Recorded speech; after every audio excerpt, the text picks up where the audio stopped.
It is the Jesse Kelly Show, another hour of the Jesse Kelly Show, and it is sure to be a blast of an hour because not only are we about to do Medal of Honor Monday, as we always do, we'll get to that in a minute. A half hour from now, the Tournament of Tournaments begins.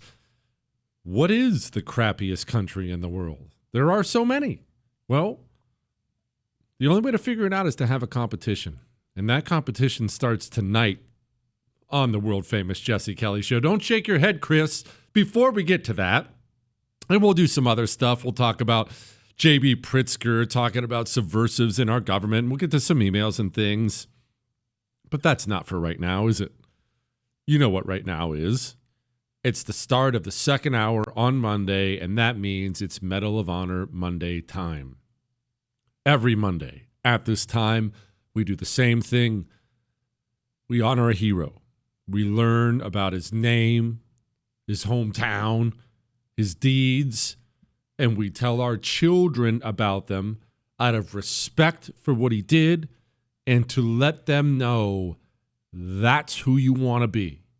That's who you want to be. And this one is he's a Navy guy, Joseph Timothy O'Callahan, and I'll get to what he did in a little bit more depth for a moment, but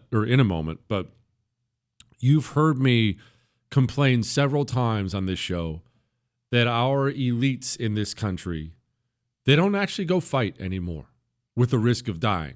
Oh, I know, they'll do 25 minutes in the National Guard scrambling eggs, and then they'll run campaign ads of them in uniform acting like they're Rambo. But it was not usually this way in the past. In the past, you were expected to, at some level, have served your country, and God forbid a war broke out, you served. And in fact, all throughout history, elites in society, in the good ones, marched off to war with their troops. If the Romans lost a battle, senators, plural, died. A third of the Roman Senate got wiped out by Hannibal in one battle. A third. You know why? Because they were there with swords and shields in their hands. In America, it's not this way anymore. But I want to read you a couple things about Joseph Timothy O'Callahan before I move on and talk about his citation. I want you to listen to this person's resume. This is not a person who had to find himself under fire. This is a person who had every excuse and could have gotten every exemption. Listen to his schooling.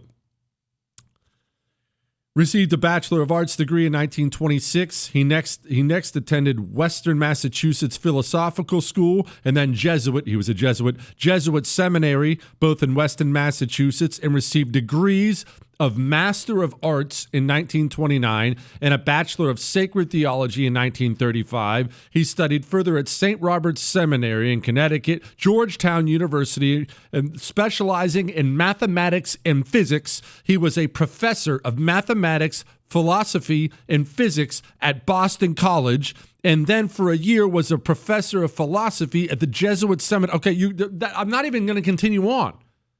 This is a human being with more degrees than Houston in July. Oh, do you want to hear about some awards? He was a member of many leading scientific societies, among them the American Physical Society, American Mathematical Society, and Mathematical Association, the American Statistical Society, Association of Mathematical Statistics, Association of Jesuit Scientists, and the Jesuit Philosophical Association, and he wrote a book. And yet, all those credentials, all those degrees, and Joseph Timothy O'Callahan did not consider himself too important to go off to war. He found himself on the famous USS Franklin under a kamikaze attack that I wouldn't wish on anybody. So without further ado, let's find out what he did. Ready, aim. Honoring those who went above and beyond. It's Medal of Honor Monday.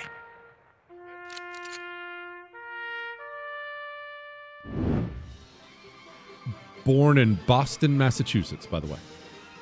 For conspicuous gallantry and intrepidity at the risk of his life above and beyond the call of duty while serving as chaplain on board the USS Franklin when that vessel was fiercely attacked by enemy Japanese aircraft during offensive operations near Kobe, Japan on the 19th of March, 1945. And yes, in case you're wondering, this is a kamikaze attack, a terrible, terrible kamikaze attack. A valiant and forceful leader calmly braving the perilous barriers of flame and twisted metal to aid his men and his ship, Lieutenant Commander O'Callaghan groped his way through smoke-filled corridors to the open flight deck and into the midst of violently exploding bombs, shells, rockets, and other armament. With the ship rocked by incessant explosions, with debris and fragments raining down and fires raging in ever-increasing fury, he ministered to the wounded and dying, we'll get to more of that in a second, comforting and encouraging men of all faiths. He organized and led firefighting crews into the blazing inferno on the deck. He directed the jettisoning of live ammunition and the flooding of the magazine. He manned a hose to cool hot, armed bombs rolling dangerously on the listing deck, continuing his efforts despite searing, suffocating smoke which forced men back, gasping and imperiled others who replaced them. Serving with courage, fortitude, and deep spiritual strength, Lieutenant Commander O'Callaghan inspired the gallant officers and men of the Franklin to fight heroically and with profound faith in the face of almost certain death and to return their stricken ship to port. Couple things. First of all, World War II was amazing for a lot of reasons, but here's a little amazing tidbit of it. There's so much video. This was the area where we had video. When Jewish producer Chris set the citation in front of my desk today, I remembered immediately I have actually watched Joseph Timothy O'Callaghan administering last rites to a dying sailor on the USS Franklin that day. There's video of it. You are going to have to go seek that out and look it up. I'm sure it's probably on YouTube or something somewhere. I apologize deeply. I watched so many documentaries. I did not write down which one I saw this in, but I'm sure it's in more than one. You can go look at this man kneeling over a man dying, about to breathe his last, administering last rites. You can watch him do it. But it's beyond that. Imagine your ship on fire. It's hell on earth. There's fire everywhere. And all the explosive stuff on the ship is blowing up because of the fire. You start grabbing hot bombs and chucking them off the side of the ship. Imagine carrying a bomb that might explode any moment. It said he flooded the magazine. Oh, don't think for a moment that meant he pulled a lever. He manned the hose and took it down. Remember, the magazine is where all the, I'll just call it black powder. A bunch of explosive stuff is going, and if it blows up, everyone's going to die. He takes a hose down there and hoses the thing down so none of it will blow up. And this guy's a freaking chaplain. He is a chaplain. He doesn't have a responsibility to do any of this stuff. He's hosing down the magazine. He's carrying bombs. And when he's not doing that, he's trying to bring people to Jesus before they breathe their last breath on the USS Franklin, which suffered the worst kamikaze attack probably in all of World War II. That's bravery. And humility. Man, if I had ever earned a Medal of Honor, which of course I could never have done, I don't have that stuff in me, I'd wear it everywhere. What, Chris? I'd wear it to the gas station. I would have that thing on at all times, just doing nothing but bragging about myself. That's what I would do. This guy, he said his was exaggerated. How about that? All the men talked about what he did, but for him, they asked him about it. Oh, they blew that out of proportion. And he even said, this is not a direct quote, but it's pretty close. He said, oh, any priest would have done what I did. No, sir. That's not true at all. Lived until, I believe it was 1964. He passed of a terrible illness. We don't have to get into the ugliness of it. So how about that? Not bad, huh? Let's do some emails. We haven't done any of those. Remember, you can email the show, jesse@jessekellyshow.com. All right?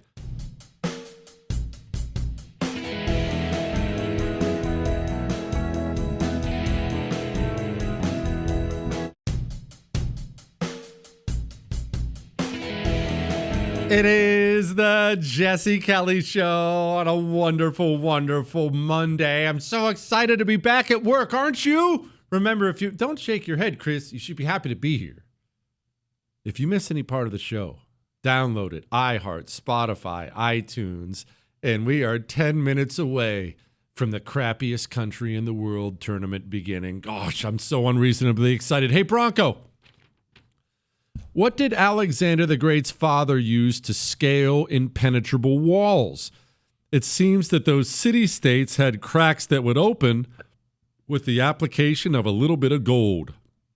Sounds like bribery has been effective for a very long time. Well, I get the point you're making, and look, it's true.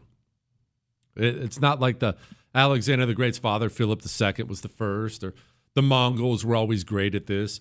The Chinese, it's wild. The Chinese are great. They're well known to bribe everybody, including American politicians. They have many in their pocket. But historically, they were great at it. The Chinese always knew a well-placed bribe is as good as an army in certain cases. There are many of these societies. You've heard of the Persians or the Achaemenid Persian Empire. The Persians, very famous. The Persians, the Spartan 300, they fought the Persians. Anyway, they were famous for that too. They had loads of money, and they spread it everywhere. They bribed everybody. China does this to this day. I mean, look at this headline. This is from Free Beacon. Quote, "Our Chinese friends." LeBron James writes an op-ed for a CCC mouthpiece involved in a propaganda campaign to deny the Uyghur genocide. That's from the Free Beacon. Well, he signed a $1 billion Nike sneaker deal. Well, he was part of one. And you got to sell those sneakers in China. A little bit of cash here, a little bit of cash there. American basketball star finds himself over there telling the whole world how wonderful the Chinese are. This is how it operates. And I want to again remind you, before I get back to the emails, that Joe Biden's family, they were tied deeply to China. So deeply that his dirtball son flew on Air Force Two when Joe was vice president to go meet with businessmen over there. Millions of dollars have flowed from China into Biden family accounts. The same Joe Biden who allowed a Chinese spy balloon to fly from the Pacific to the Atlantic, gathering information as it paused over every one of our military bases. He allowed it to traverse the entire country before he shot it down. I don't even think we want to know. I mean, of course we do.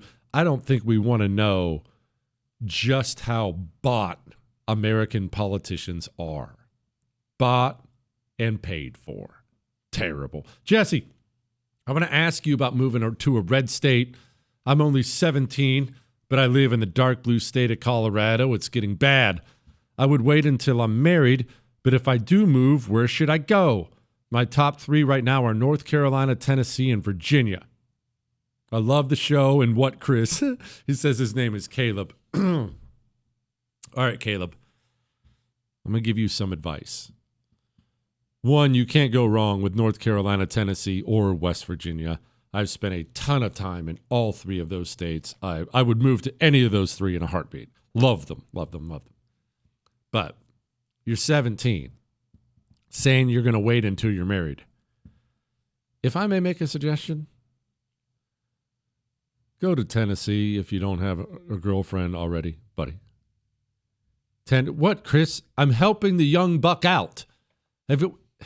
Just hear me out, young man. Tennessee's a good place to go track down a wife. Little southern woman, great accents there. Great fun scene. There's always a concert of some kind going on. Great outdoor scene if you're a hunter. Great deer hunting in Texas, actually, or Tennessee. It's really just a great outdoors place. Lakes galore. Tennessee's worth looking into. Now, the problem is it's very similar to Florida in that secret got out a few years ago and everyone moved there and it's freaking expensive now. What, Chris? What? Chris said, what's wrong with the Carolinas? Don't do that. Did I say there was something wrong with the Carolinas, Chris? Is that what I said? I didn't say that at all. I love the Carolinas, pal. Love the Carolinas, north and south. And it's so funny how much they hate each other. They're always bickering about the low this and they're always complaining. I love them both. Absolutely love them both. There's nothing wrong with the Carolinas. I mean, I would recommend you stay out of Charlotte, but for the most part, love the Carolinas. Tennessee's worth looking into if you're a young single man. Me, I'm old and married, so I worry about costs. Just like Jewish producer Chris. We went last time we went to Nashville, we talked about, hey, one day we could move to, the burbs. We wouldn't want to live in the city. We're not really city people. But let's maybe get some property there, move to the burbs. And then we looked at the prices and we thought, what, we'll just stay in the house we have. That'll be fine. Let's stay in the house we have.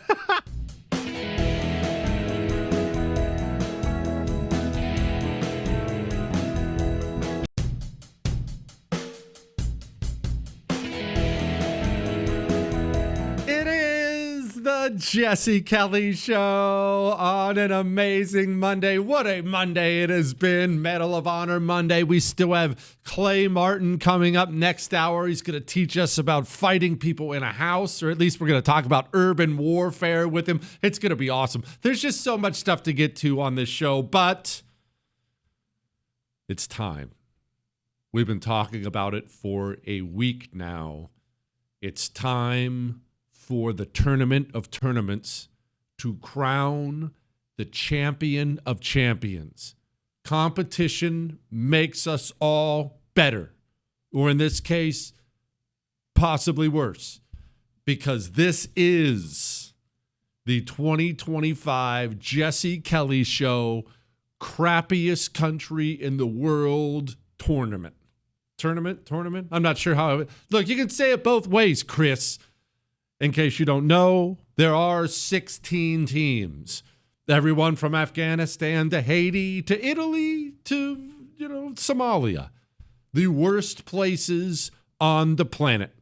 We are halfway through the second hour going to be rolling out a matchup every single day. Obviously, this is a first round matchup today. And dare I say it, honestly, either one of these countries could be a champion, is a worthy champion.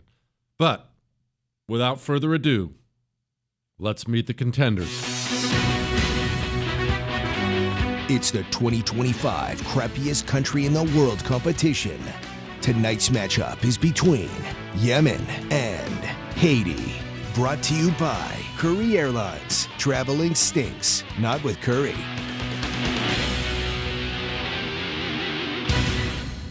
Let's meet the contenders. We have Yemen. Yemen is such a godforsaken dump that they flat out closed the embassy there a decade ago and nobody even knew about it. Civil war is everywhere. 7 out of 10 people in Yemen cannot even afford food. So look, at least obesity is not going to be a problem there. Crime is everywhere. Electricity, virtually non-existent.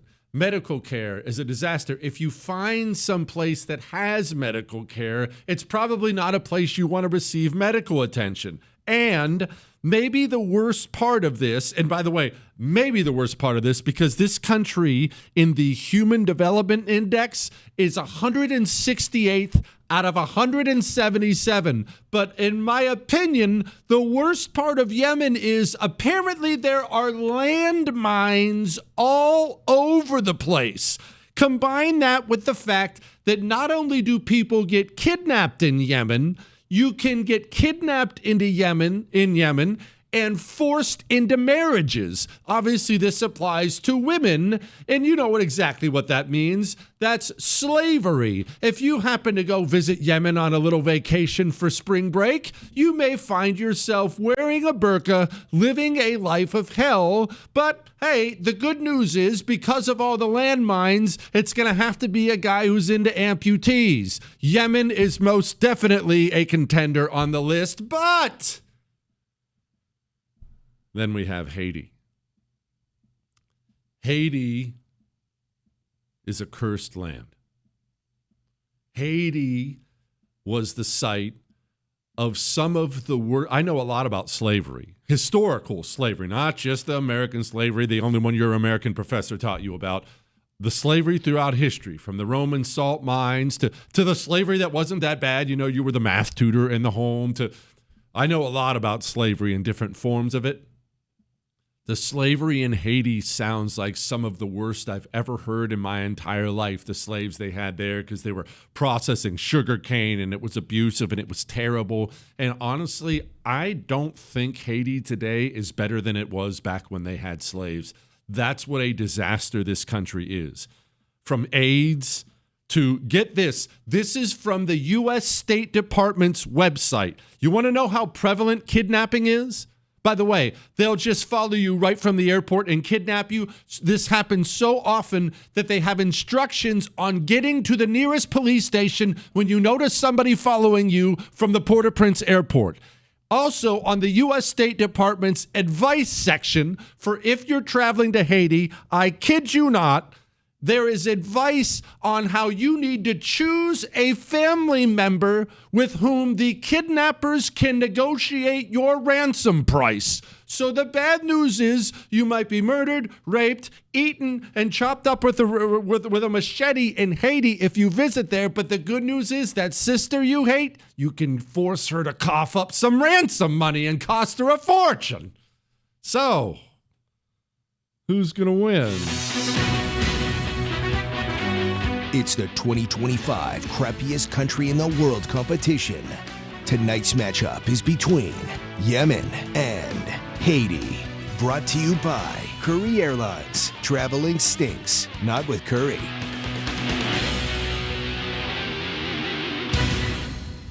Drum roll, please. This is just my hands, in case you can't tell. It's my hands on the desk. It's Haiti. It's Haiti. This is look, if you're in Yemen, I don't want you to take this as any sign of disrespect. You are a horrible country, a dreadful place, one of the worst places on the planet. So don't think that your first round exit from the tournament is in any way us being disrespectful. But Haiti, they're on just a different level than most of the others. Sorry, Yemen, you are out of the tournament. Haiti, congratulations. This might be the only good thing that's ever happened in the history of your country. You're moving on to the second round. We'll continue on again tomorrow, halfway through the second hour. And I'm giving you a heads up right now. You had a big say in Haiti winning. Haiti was widely voted on the Jesse Kelly Show Twitter page. Tomorrow's matchup is going to be tight. It's South Sudan, I believe. South Sudan. It's Sudan versus Congo tomorrow. Sudan versus Congo. An African war tomorrow, as if that's anything new. So that'll be fun. Now, let's do some emails. Dear Fred, the Beaver Hunter's sidekick, you mentioned the assassination of Archduke Ferdinand and was a turning point in history, and I agree. There have been a handful of major turning points in history, the life of Jesus, crossing of the Rubicon, discovery of fossil fuels, etc. What are your thoughts on 9/11 as a major change in the world order? It seems the West has lost its way since then with the debt and the endless wars and the moral decline. His name is Paul. Well, the war on terror, let's just stick with that term because that's what most people know it as. The war on terror, it came mostly after 9/11. You know, the jihadis were getting rolling in the 70s and 80s, but 9/11 was really that was their Super Bowl. And after that, Western countries, Europe and America, Western countries decided they were going to do something about it. It's time to go after these terrorists where they live. Now, as far as what did it do to help us lose our way, we can have a talk about that. I'm game to talk about that. We can examine that together, and then we'll get back to some news of the day, if you will. I still have to get to this J.B. Pritzker stuff.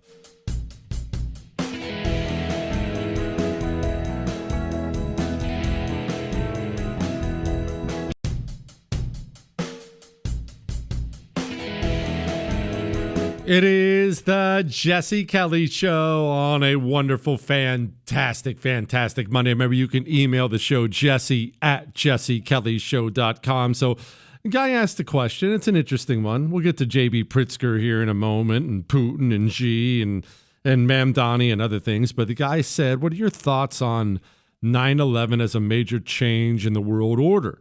Seems the West lost its way since then, the debt, the endless wars, the moral decline, so on and so forth. So the jihadis got, like I said, they were getting rolling in the 70s and 80s, starting to figure out that terror, acts of terror, were an effective way to move the needle in their direction. 9/11 happens. Obviously, just one of the worst days anyone can remember. If you were alive that day, you remember where you were. It was awful. From there, we had to figure out how to fight it. And here is the truth about warfare. It has always been true, and it will always be true. It's very, very, very difficult to fight against anything, any people, any group of people who are woven into the population. And this applies to way more than just jihadis. It's happened so many times. And part of the reason is not just that you have to go to their turf to fight them, but when you go to their turf, you are also, just by proximity, you're on someone else's turf too, an innocent person's turf too. And you might take somebody who wasn't your enemy before and turn them into a choice recruit for the other side, even if it's inadvertent.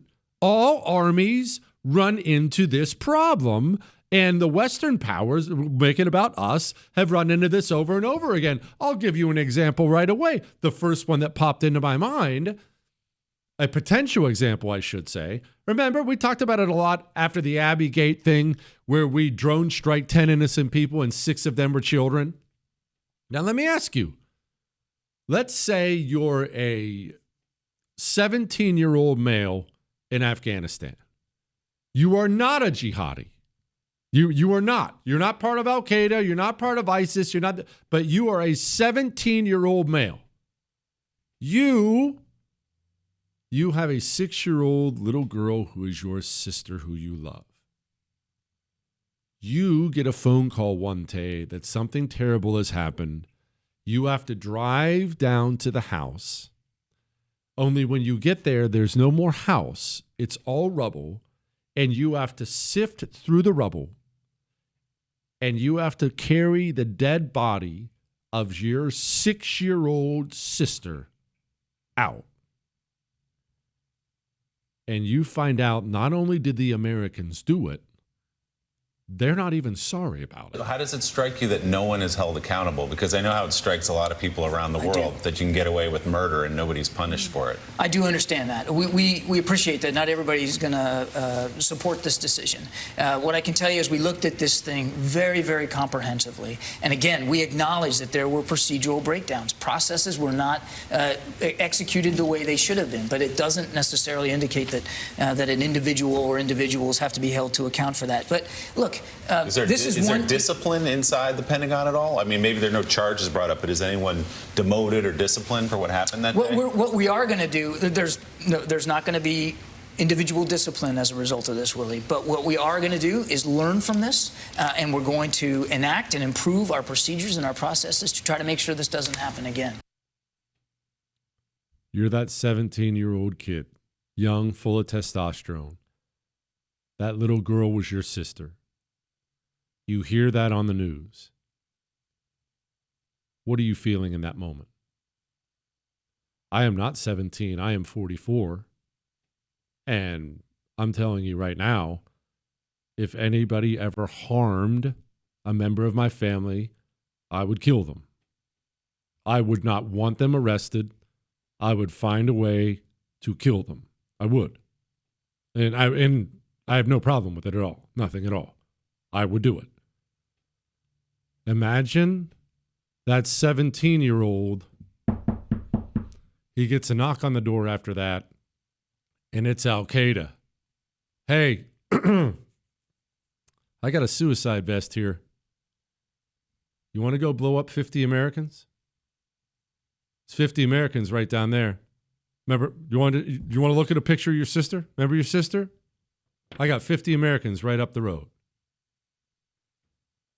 That's how hard it is to go into a place where they're woven into society. And so what happened was fighting the global war on terror became a nightmare because they're woven into so many parts of the cultures we were in. And as you're there fighting the bad guys, even if you're not the Biden administration, you are inadvertently creating more bad guys. It happened. We ran into this exact same stuff in Vietnam, and I don't want to make this just about us.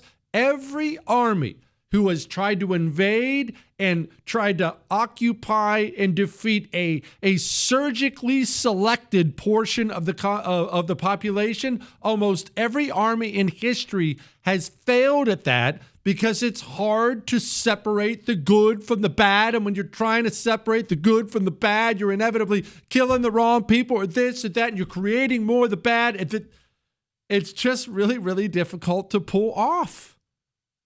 And it's what makes fighting against jihad so incredibly difficult in a Muslim country. And all Muslim countries are not jihadi, but in a Muslim country, you may not have a bunch of terrorists, but you have guys who can become one with a little nudge here, a little push there. Maybe I'm bored. Maybe I'm poor. Maybe I'm this. Maybe you killed my sister or someone who where your flag did. And now, guess what? Give me that freaking suicide vest. I'm ready to take some Americans out.